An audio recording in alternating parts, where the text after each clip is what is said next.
ऐसा ही कैसे हो गया कि गोविंदा की ही फिल्म रिलीज नहीं हो रही है, फाइनेंसर ही नहीं मिल रहा, मुझे किसी का साथ नहीं रहा। मतलब वो आदमी बड़े मियाँ छोटे मियाँ में अमित जी को भारी पड़ गया था। Is so good, is so talented, but उस इंसान ने टाइम की कदर नहीं की। आज टाइम ने उसकी कदर छोड़ दी। जैसे उसकी सबसे बड़ी बुराई होती है कि वो कहता है लेट आता है या लेट आता था। मेरे हिसाब से हिंदुस्तान में 90% एक्टर लेट आते हैं, लेकिन किसी की हिम्मत नहीं होती है मुंह पे बोलने की। पर ये क्या एक सिंपल घर से बिलोंग करता है तो लोग इसकी एडवांटेज लेते थे, गोविंदा आया। क्या आपने कभी सोचा है कि एक सुपरस्टार जिसके डांस ने लाखों को नचाया, जिसकी कॉमेडी ने थिएटर्स में हंसी की लहर दौड़ा दी, हमारी दादा का दुश्मन, क्या बोला, दुश्मन पैदा हो गया क्या, और जिसके स्टाइल ने 90s को डिफाइन किया, वो अचानक कहाँ गायब हो गया। 80s का बॉलीवुड वो जमाना जब मिथुन चक्रवर्ती डिस्को किंग थे, जितेंद्र जंपिंग जैक के नाम से जाने जाते थे, और अनिल कपूर जैकी श्रॉफ जैसे न्यू कमर्स धमाल मचा रहे थे। लेकिन इन सब के बीच विरार की चौल से निकला एक लड़का गोविंदा ऐसा आया कि सबको पीछे छोड़ गया। जी हाँ, हम बात कर रहे हैं बॉलीवुड के चीची यानी गोविंदा की। एक समय था जब गोविंदा का नाम सुनते ही थिएटर्स हाउसफुल हो जाते थे, हिट्स की तो झड़ी लगा देते थे, उनके गाने हर गली नुक्कड़ पर बजा करते थे और उनके डांस मूव्स को बच्चा बच्चा कॉपी करता था। लेकिन फिर ऐसा क्या हुआ कि बॉलीवुड का ये चमकता सितारा धीरे धीरे अंधेरे में खो गया। क्यों आज गोविंदा को ना कोई ऑडियंस पूछती है, ना ही इंडस्ट्री? क्या थी वो गलतियां, क्या थी वो साजिशें, या वक्त का खेल? और क्या फिर गोविंदा फिर से धमाल मचा पाएंगे? इस मेगा धमाकेदार वीडियो में हम आज गोविंदा की पूरी जर्नी को और उनके स्ट्रगल, स्टारडम, डाउनफॉल और अनसुनी कहानियां सब कुछ डिटेल में सुनेंगे और समझेंगे। तो चलो शुरू करते हैं। क्योंकि मुझे मालूम है कुछ जो है वैसा रहेगा नहीं, जो कल जो होगा वैसा रहेगा नहीं, जो परसों है वैसा रहेगा नहीं, हमेशा चेंज होता रहता है ना। हाँ बिल्कुल। मेरे डैडी एक टाइम पे बहुत अच्छे टॉप एक्टर थे, नाम था, बंगला था, ये था। फिर विरार चले गए हम लोग, गरीबी में दिन निकाला, आज फिर बम्बई आ गए। चलता रहता साइकिल एक। 1963 मुंबई महाराष्ट्र विरार एक छोटी सी चौल में जन्म हुआ गोविंदा अरुण आहूजा का, जिसे दुनिया गोविंदा के नाम से आज जानती है। इनके पिता अरुण आहूजा ने 1940 में 40 फिल्मों में काम किया और इनकी मदर निर्मला देवी एक मशहूर क्लासिकल सिंगर और एक्ट्रेस थी। लेकिन पिता की फिल्म फ्लॉप होने के बाद, जी हाँ, 1948 में गोविंदा के फादर अरुण आहूजा की फिल्म सहरा फ्लॉप हुई और इस लॉस की वजह से इनका प्रोडक्शन हाउस डूब गया। इनकी फैमिली को आर्थिक तंगी का सामना करना पड़ा और परिवार बांद्रा के आलीशान बंगले से विरार के छोटे से चौल में शिफ्ट होने के लिए मजबूर हो गया। और यहीं पर गोविंदा ने बचपन में तंगी देखी, ना ठीक से बिजली, ना पानी, ना सपनों की उड़ान। और यहीं पर बड़े होते हुए गोविंदा आगे चलकर वसई के वर्तक कॉलेज से कॉमर्स में डिग्री लेते हैं, जिसके बाद उनकी फैमिली की सिचुएशन सही ना होने की वजह से उनकी फैमिली और उनकी मदर का मानना था कि उन्हें जल्द से जल्द अच्छी जॉब करनी चाहिए और सेटल हो जाना चाहिए। जिसके बाद गोविंदा ने भी जॉब के लिए कई जगह ट्राई किया और इंटरव्यूज के दौरान उनकी इंग्लिश अच्छी ना होने की वजह से उन्हें जॉब नहीं मिल पा रही थी। फिर उनके पिता ने सजेशन दिया, बेटा एक्टिंग करो, ये वो फील्ड है जहाँ सिर्फ टैलेंट चाहिए। और फिर यहाँ से उनका स्ट्रगल शुरू हुआ। और गोविंदा जब स्ट्रगल कर रहे थे फिल्म इंडस्ट्री में आने के लिए, तब महाराष्ट्र के विरार में एक दिन उनके दोस्त के साथ वे एक दुकान पर पान खा रहे थे और वहीं पर मुलाकात होती है BR चोपड़ा के प्रोडक्शन हाउस के general advertisement manager goofy Paintal से। गुफी ने उन्हें एक प्रोग्राम में शामिल किया जहां गोविंदा के वन टेक शॉट ने सबको हैरान कर दिया और इसे देखकर गुफी पेंटल बेहद खुश हुए और गोविंदा को 1 घंटे की शॉर्ट फिल्म दे डाली। सामने एक दिन बैठ के खड़ा, दोस्त के साथ खड़ा होकर पान खा रहा था, तो BR चोपड़ा कैंप से वहाँ के जो जनरल मैनेजर हैं एड्स के, मिस्टर गुफी पेंटल, वो मुझे ले गए BR ऑफिस के अंदर और उन्होंने मुझे एक रोना लैला स्पॉन्सर्ड प्रोग्राम हो रहा था, उसमें मैंने गाना किया। तो मेरे सारे वन टेक ओके थे। बीइंग ए न्यू कमर उनको बहुत अच्छा लगा, तो उन्होंने मुझे एक 1 आवर शॉर्ट फिल्म दी। उसी फिल्म को देखकर गोविंदा को आइडिया आया कि ऑडिशन देने से बेहतर है मैं अपनी परफॉर्मेंस का वीडियो प्रोड्यूसर्स को दिखाऊं। इन्होंने VHS टेप्स बनाए, प्रोड्यूसर्स को बांटे और बस उनका नाम चल पड़ा। 80s का बॉलीवुड वो जमाना था जब मिथुन चक्रवर्ती, जितेंद्र और अनिल कपूर, जैकी श्रॉफ जैसे न्यू कमर्स धमाल मचा रहे थे। लेकिन इन सब के बीच विरार की चौल से गोविंदा का आना एक बड़ी बात थी। 80s का दशक गोविंदा के लिए जबरदस्त रहा था। महज 21 साल की उम्र में इन्हें अपनी पहली फिल्म में रोल मिला। इनकी बॉलीवुड की शुरुआत 1986 में फिल्म लव 86 86 से हुई, जिसने बॉक्स ऑफिस पर अच्छा परफॉर्म किया। इस सक्सेस के बाद इन्होंने अपनी पहली फिल्म के रिलीज होने के 50 दिन के भीतर ही 49 और फिल्में साइन की। 1986 वो साल था जब गोविंदा ने बॉलीवुड में धमाका कर दिया। लव 86, तन बदन और इल्जाम जैसी मूवीज रिलीज हुई और भाई साहब ये सारी फिल्में बॉक्स ऑफिस पर सुपर डुपर हिट रही थी। गोविंदा का जलवा ऐसा चला कि लोग उनके दीवाने हो गए। इन मूवीज की सक्सेस के बाद गोविंदा और उनका परिवार विरार की चौल से निकलकर शहर के पॉश इलाके में शिफ्ट हो गया। बस यहीं से गोविंदा का स्टारडम शुरू होता है। उनकी मूवीज हिट हो रही थी, किस्मत साथ दे रही थी और गोविंदा ने जाने भी नहीं दिया। उन्होंने 1987 में खुदगर्ज, मरते दम तक, 1988 में दरिया दिल जैसी कमाल की फिल्में की। लेकिन जल्द ही गोविंदा को लगा कि लोग उन्हें सिर्फ डांसिंग और फाइटिंग हीरो के तौर पर देख रहे हैं। इन्होंने टाइप कास्टिंग से बचने के लिए 1988 में हत्या मूवी साइन की, जिसे उनके भाई कीर्ति कुमार ने डायरेक्ट किया था। और इस मूवी में एक सीन था जहां गोविंदा को 10 मिनट का लंबा इमोशनल मोनोलॉग बोलना था। अब सोचो 10 मिनट तक ऑडियंस को स्क्रीन पर बांधे रखना कोई मजाक नहीं होता है। गोविंदा को भी टेंशन हो रही थी कि क्या लोग इतना लंबा सीन देखेंगे, लेकिन भाई गोविंदा ने वो सीन इतनी दमदार तरीके से किया कि सबके होश उड़ गए। और तब ऑडियंस को पता चल गया कि गोविंदा सिर्फ डांस और एक्शन ही नहीं, एक्टिंग में भी उस्ताद है। जिस तरह से दाने दाने पर खाने वाले का नाम लिखा होता है, उसी तरह से फंदे फंदे पर मरने वाले का नाम लिखा होता है। हत्या और 1989 में जैसी करनी वैसी भरनी जैसी हिट फिल्में दी। 1988 में वो 10 फिल्मों में नजर आए और 1989 में तो 14 फिल्में की। और वे इन फिल्मों को दिन में 3-3 शिफ्ट में शूट किया करते थे। और ये वो दौर था जब गोविंदा एक्शन, ड्रामा और रोमांस हर जॉनरा में छा रहे थे। हर डायरेक्टर और प्रोड्यूसर उनके साथ काम करना चाहता था। लेकिन उनकी ज्यादातर मूवीज में फाइट सीन्स और डांस नंबर होते थे, क्योंकि गोविंदा का डांस तो जैसे जादू था और उनके मूव्स में एक अलग ही स्वैग था। मशहूर कोरियोग्राफर सरोज खान ने तो ये तक कहा था कि गोविंदा को डांस सिखाने की जरूरत ही नहीं पड़ी थी, वो बस स्टेज पर आते और आग लगा देते थे। और एक इंटरेस्टिंग फैक्ट ये भी है कि फिल्मों में आने से पहले गोविंदा डांस अच्छा करते थे, मगर स्टार्टिंग डेज में उन्हें और बेहतर तरीके से डांस मूव सीखना था, जिसके लिए उन्हें एक गुरु की जरूरत थी। और इसके लिए वो जाते हैं सरोज खान के पास, मगर गोविंदा के पास पैसे नहीं थे। फिर भी सरोज जी ने गोविंदा को ट्रेनिंग दी और सरोज खान के पहले मेल स्टूडेंट भी गोविंदा ही थे। और आगे चलकर जब गोविंदा एक बड़े स्टार बन गए तो उन्होंने अपनी गुरु दक्षिणा दी। और आगे चलकर सरोज जी बीमार पड़ी तो गोविंदा ने रात को हॉस्पिटल में जाकर 4 लाख रुपए तक देकर उनकी मदद की थी। Time passed and I was doing Dola Ray when I fell very sick. Landed in the hospital. Doctor ने कहा ये बच नहीं सकती है, मतलब इट वॉज स्टिल देयर। हाँ, कि ये आज मरे कल मरे। Okay. That is the time when Govinda came. वो रात को आया कुछ 2-2:30 बजे और मेरी बड़ी बेटी जो चल बसी वो बैठी हुई थी, तो उसको बुला के पार्सल हाथ में दे के कहना, बोलना तुम्हारा बेटा आया था, इतना बोल के चला गया। जब मैंने ओपन उसमें 4 लाख रुपए थे। इसके बाद 80s के आखिरी तक गोविंदा ने कई सुपरहिट मूवीज दी, जैसे खुदगर्ज, दरिया दिल और मरते दम तक। लेकिन इतनी हिट्स देने के बाद भी गोविंदा को सुपरस्टार वाला टैग मिलने में टाइम लग रहा था। क्यों? क्योंकि उस टाइम पर बॉलीवुड में और भी धुरंधर थे। अनिल कपूर, संजय दत्त, जैकी श्रॉफ, इन सब के साथ गोविंदा का कड़ा कंपटीशन था, खासकर अनिल कपूर के साथ। अनिल कपूर ने 70s के आखिरी में छोटे मोटे रोल से शुरुआत की थी, लेकिन 80s के मिड में वो छा गए थे। उस टाइम अमिताभ बच्चन का स्टारडम थोड़ा कम हो रहा था और वो पॉलिटिक्स की तरफ जा रहे थे और लोग अनिल कपूर को अगला सुपरस्टार मान रहे थे। उनकी मूवीज जैसे मशाल, मेरी जंग, कर्मा और चमेली की शादी ने बॉक्स ऑफिस पर तहलका मचा रखा था। फिर 1987 में आई मिस्टर इंडिया, भाई वो साल की सबसे बड़ी हिट थी। इसके बाद तो तेजाब और राम लखन ने अनिल कपूर को सुपरस्टार बना दिया। अनिल कपूर और गोविंदा की प्रोफेशनल राइवलरी तो इंडस्ट्री में चर्चा का विषय थी ही, और हो भी क्यों ना, गोविंदा को वो अच्छी खासी टक्कर दे रहे थे अपनी फिल्मों से।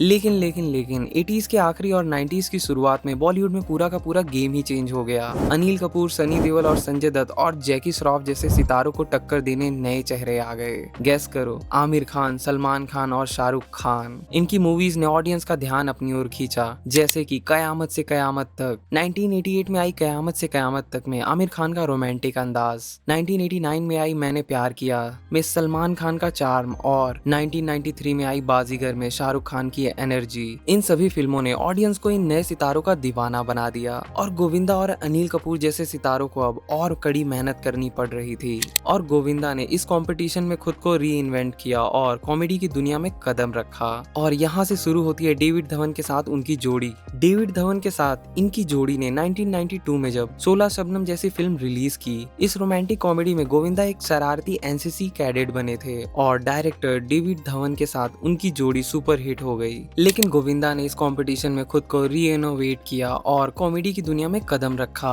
और यहीं से गोविंदा और डेविड धवन की जोड़ी की शुरुआत हुई। इसके बाद 1993 में आंखें आई, जो उस साल की सबसे ज्यादा कमाई करने वाली फिल्म बनी। फिर राजा बाबू, कूली नंबर 1, साजन चले ससुराल, हीरो नंबर 1, दीवाना मस्ताना, दूल्हे राजा और बड़े मियाँ और छोटे मियाँ। गोविंदा ने इतनी जबरदस्त फिल्मों का मेला लगा दिया जो सुपर हिट रही। गोविंदा का देसी स्वैग, उनकी कॉमिक टाइमिंग और मजेदार डायलॉग्स डिलीवरी ने उन्हें ऑडियंस का कॉमेडी किंग बना दिया। और उनकी फिल्म के गाने लोग आज भी गुनगुनाते हैं, जैसे आंखें फिल्म का लाल दुपट्टे वाली, तेरा नाम तो बता। और जब इस 90s में बॉलीवुड में आमिर खान, सलमान खान, शाहरुख खान जैसे नए सितारे छा रहे थे, लेकिन गोविंदा भाई वो अकेले ऐसे सर्वाइवर एक्टर थे जिन्होंने इन सब के बीच अपना अलग स्टारडम इन फिल्मों से बनाए रखा। और ये सब हुआ उनकी उस काबिलियत की वजह से जिसके लिए वो आज भी फेमस है, जो था उनकी धमाकेदार टाइमिंग और कॉमेडी। और गोविंदा को कॉमेडी की राह दिखाने का क्रेडिट जाता है लेजेंडरी एक्टर दिलीप कुमार साहब को। गोविंदा खुद ही कहते हैं कि दिलीप साहब ही वो इंसान थे जिन्होंने उन्हें सबसे अच्छे से समझा। दिलीप साहब ने उन्हें सलाह दी कि गोविंदा को कॉमेडी में हाथ आजमाना चाहिए ताकि वो अपनी जिंदगी की मुश्किलों से थोड़ा ऊपर उठ सके। और भाई ये सलाह ऐसी हिट हुई कि 90s में गोविंदा की इमेज बन गई, जो मूवी छूते वो मूवी हिट हो जाया करती। इस स्टारडम के चक्कर में गोविंदा ने एक बड़ा सीक्रेट भी छुपाया।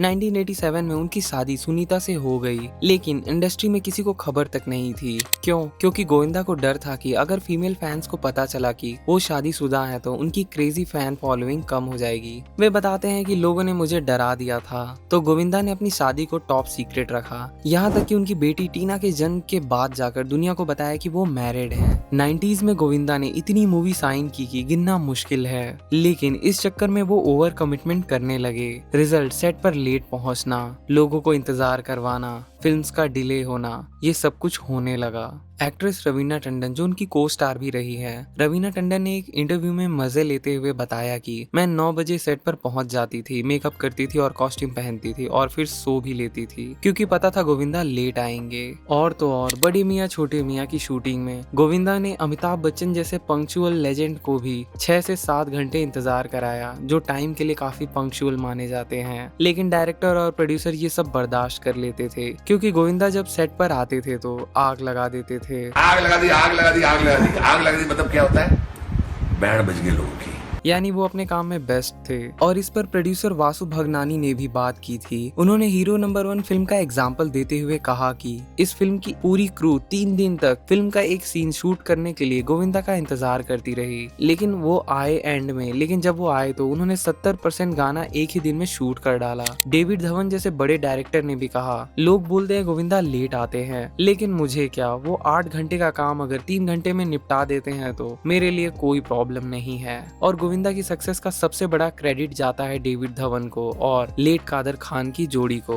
आप सभी ने ऑन स्क्रीन गोविंदा और कादर खान की कॉमेडी तो देखी ही है भाई, वैसी टाइमिंग कहीं नहीं मिलती। और गोविंदा ने एक बार ट्वीट करके कहा था कि कादर खान साहब मेरे लिए सिर्फ उस्ताद नहीं बल्कि फादर फिगर थे, उनकी स्क्रिप्ट ने मुझे स्टार बना दिया। और हो भी क्यों ना, दूल्हे राजा, साजन चले ससुराल, कूली नंबर 1 जैसी मूवीज की स्क्रिप्ट में कादर खान का जादू था, क्योंकि कादर खान सर अपने टाइम पर डायलॉग्स, पंच लाइन और कैरेक्टर्स भी कमाल के लिखा करते थे। और डायरेक्टर डेविड धवन ने गोविंदा के लिए ऐसे किरदार चुने जो कोई और करने की हिम्मत तक ना करे उस टाइम पर, जैसे साजन चले ससुराल में 2 बीवियों का पति उस टाइम पर, या हसीना मान जाएगी में दोनों बहनों के साथ रोमांस। गोविंदा को ऐसे ओवर द टॉप रोल्स करने में मजा आता था। वो कहते थे मुझे कोई कितना भी वाइल्ड सीन दे मैं रेडी हूँ। डेविड धवन के साथ गोविंदा ने 17 मूवीज की, इतनी तो उन्होंने अपने भाई के साथ भी नहीं की, और ऐसा उन्होंने खुद इंटरव्यू में कहा था। बेशक 90s का दशक गोविंदा का था। कूली नंबर 1, हीरो नंबर 1, आंखें, हर फिल्म थिएटर्स में धूम मचा रही थी। लेकिन 2000 आते आते तक गोविंदा का स्टारडम डगमगाने लगा।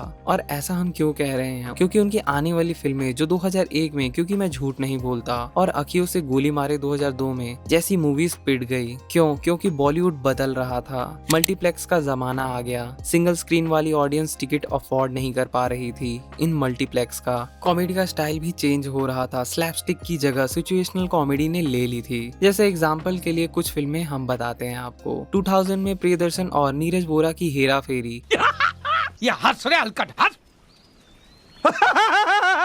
खट्टा मीठा, गोलमाल और गरम मसाला जैसी सिचुएशनल कॉमेडी ने बाजी मार ली। गोविंदा की मूवीज पुराने स्टाइल में अटक गई और इन सब से थक कर 2003 में गोविंदा ने ऐलान किया कि वो कॉमेडी से ब्रेक लेंगे। लेकिन फिर भी वो उसी तरह की फिल्में करते रहे, जैसे 1 और 11 और सैंडविच, जो फ्लॉप हो गई। और तो और इस टाइम गोविंदा ने एक और गलती करी, वो पॉलिटिक्स में कूद पड़े। 2004 में कांग्रेस की टिकट पर मुंबई से इलेक्शन लड़ 50,000 वोटों से जीत हासिल की। लेकिन संसद में गोविंदा की गैर मौजूदगी ने उनकी इमेज खराब की। यहाँ तक कि लोग ताने मारते रहे, आपने अपने क्षेत्र के लिए एक भी सवाल नहीं पूछा, ऐसा गोविंदा से लोग कहते रहे। उनका संसद में कोई रिकॉर्डेड सवाल ही नहीं था अपने क्षेत्र को लेकर, कोई भी मुद्दा उन्होंने नहीं उठाया। इंडस्ट्री में भी इनकी साख गिरने लगी। लोग कहने लगे गोविंदा काम की कदर नहीं करते, लेट आते हैं, को स्टार्स की रिस्पेक्ट तक नहीं करते। यानी 2000 में गोविंदा की इमेज को और ज्यादा धक्का लगा, क्योंकि इंडस्ट्री में उनकी लेट लतीफी और अनप्रोफेशनल बिहेवियर की बातें फैलने तो लगी ही थी।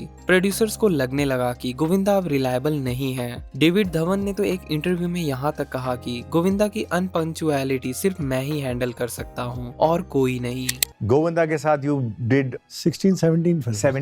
17 films you've done with him. But I was the only one who could handle him. इसके बाद गोविंदा को लगने लगा था कि इंडस्ट्री उनके खिलाफ साजिश रच रही है। वो कहते थे मुझे मंच ही नहीं दिया जा रहा, मेरी मूवीज को थिएटर में रिलीज तक नहीं होने दिया जा रहा है, उन्हें अच्छे रोल्स तक ऑफर नहीं किए जाते, उनकी फिल्मों की शूटिंग तक किसी न किसी वजह से रोक दी जाती है। किसी ने भी मेरा साथ दे दिया होता तो आज ऐसा ही कैसे हो गया कि गोविंदा की ही फिल्म रिलीज नहीं हो रही है, फाइनेंसर ही नहीं मिल रहा है, मुझे किसी का साथ नहीं रहा।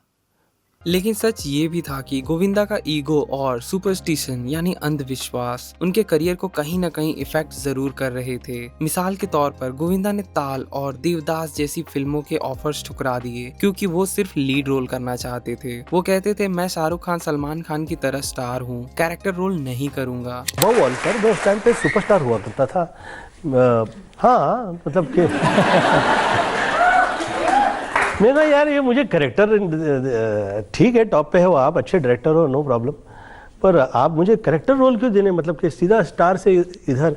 लेकिन इन रोल्स को अनिल कपूर और जैकी श्रॉफ जैसे एक्टर्स ने तुरंत एक्सेप्ट किया और गोविंदा पीछे रह गए। लेकिन ये भी एक सच है कि गोविंदा की जिंदगी आसान नहीं थी। उनके पिता अरुण आहूजा 40s में सक्सेसफुल आर्टिस्ट थे, लेकिन उनके फादर की प्रोड्यूस की गई मूवी सहरा फ्लॉप हो गई। नतीजा गोविंदा के फादर को हैवी लॉस हुआ, उनका बांद्रा का बंगला बिक गया और पूरा परिवार विरार की चौल में शिफ्ट हो गया। उनके फादर की हेल्थ भी काफी खराब रहने लगी और जब गोविंदा पैदा होने वाले थे तब उनकी मदर साधु और उनके फादर साधु की तरह रहने लगे और गोविंदा की मदर ने इन मुश्किल हालातों में स्पिरिचुअलिटी का सहारा लिया और गोविंदा पर भी इसका गहरा असर पड़ा। और गोविंदा ने भी अपनी लाइफ में 11 क्लोज फैमिली मेंबर्स की डेथ देखी है, जिसमें उनकी पहली बेटी, माँ, पिता और बहन शामिल थी। और इसी परिवार की जिम्मेदारी उठाने के लिए गोविंदा ने ढेर सारी मूवीज साइन की, जिसकी वजह से उनकी लेट लतीफी बढ़ी। दिलीप कुमार की कॉमेडी वाली सलाह भी इसीलिए थी ताकि गोविंदा अपनी जिंदगी के दुखों से उबर सके। गोविंदा के सुपरस्टिशन यानी अंधविश्वास की जड़ें कहीं न कहीं उनकी जिंदगी से जुड़ी थी। उनकी मदर निर्मला देवी बहुत स्पिरिचुअल थी। गोविंदा बताते हैं कि मदर की हर भविष्यवाणी सच होती थी, चाहे वो उनकी बहन की डेथ को लेकर हो, चाहे खुद उनकी मदर की अपनी डेथ की बात हो। यहाँ तक कि गोविंदा ने 14 साल की उम्र से गायत्री मंत्र का जाप शुरू किया और अपनी माँ की सलाह पर वो न्यूमरोलॉजी, एस्ट्रोलॉजी में यकीन करने लगे। यहाँ तक कि उनका नाम गोविंदा अरुण आहूजा से बदलकर गोविंदा न्यूमरोलॉजी की वजह से हुआ था, क्योंकि उनकी मदर ने भविष्यवाणी की थी कि जब वो 21 साल के होंगे वो अपने करियर में कमाल करेंगे। और इन सब इंसिडेंट के अलावा पहलाज नहलानी जो गोविंदा के साथ काम कर चुके थे, उन्होंने बताया कि गोविंदा बहुत सुपरस्टिशियस हो गए थे। वे सेट पर कहते थे ये चीजें जल जाएंगी, सब साइड हो जाओ, और सेट पर वो सुपरस्टिशन की वजह से अजीब डिमांड्स करते थे, जैसे क्रू को कपड़े बदलने को कहना या कुछ सीन्स खास दिन पर शूट करना। प्रोड्यूसर पहलाज नहलानी ने बताया कि गोविंदा का ये बिहेवियर इंडस्ट्री में उनकी इमेज खराब कर रहा था। डेविड धवन जैसे डायरेक्टर जिन्होंने कई फिल्में उनके साथ की थी, वे भी गोविंदा को गलत तरीके से ट्रीट करने लगे थे। गोविंदा ने खुद एक इंटरव्यू में बताया कि डेविड धवन को उनके साथ शायद काम करना अच्छा नहीं लग रहा था, क्योंकि डेविड मानते थे कि गोविंदा अब सिर्फ छोटे रोल्स के लिए ही सही है। और तो और गोविंदा ने एक बार दावा किया कि उन्हें जेम्स कैमरॉन की अवतार मूवी का लीड रोल ऑफर हुआ था, लेकिन उन्होंने ब्लू पेंट लगाने से मना कर दिया। लेकिन इस बात को लोग सुनकर हंसने लगे और बोले, चीची भाई ये क्या कहानी बना रहे हो। और इन सब के बाद क्या गोविंदा का कमबैक हुआ। 2000 के मिड में गोविंदा ने भागम भाग और पार्टनर जैसी मल्टी स्टार मूवीज की, जिससे थोड़ी उम्मीद तो जागी। पार्टनर में सलमान खान के साथ उनकी जोड़ी ने धमाल मचाया, लेकिन ये सक्सेस यहीं थम गई। और इसके बाद मनी है तो हनी है, चल चला चल जैसी मूवीज फ्लॉप हो गई। गोविंदा ने वांटेड और हॉलीडे में कैमियो किए, लेकिन वो पुराना जलवा नहीं दिखा। उनकी आखिरी मूवी रंगीला राजा 2019 में रिलीज हुई थी और उसके बाद पिछले 5 सालों से वो स्क्रीन से गायब हैं। गोविंदा का टैलेंट बेमिसाल था। उनकी कॉमेडी, डांस, एक्शन, एक्टिंग सब टॉप क्लास की थी, लेकिन कई चीजों ने उनके करियर को डुबो दिया, जिनमें बदलता जमाना, ऑडियंस का टेस्ट बदला और गोविंदा पुराने स्टाइल में अटके रहे। ईगो, बड़े रोल्स की जिद ने उन्हें ताल और देवदास जैसे प्रोजेक्ट से दूर रखा। लेट लतीफी, इंडस्ट्री में उनकी अनप्रोफेशनल इमेज बनी। सुपरस्टिशन यानी न्यूमरोलॉजी, एस्ट्रोलॉजी ने उनके डिसीजन को बिगाड़ा। और इसका एक बड़ा एग्जाम्पल है पॉलिटिक्स। किसी बाबा ने उन्हें सलाह दी थी कि वे अगर पॉलिटिक्स में जाते हैं तो वो काफी ज्यादा नाम करेंगे, पर ये उनके लिए काफी ज्यादा खराब रहा उनकी इमेज के लिए। और साथ ही उनकी जिंदगी का दर्द, परिवार की जिम्मेदारी और ट्रेजेडी ने उन्हें इमोशनली तोड़ दिया।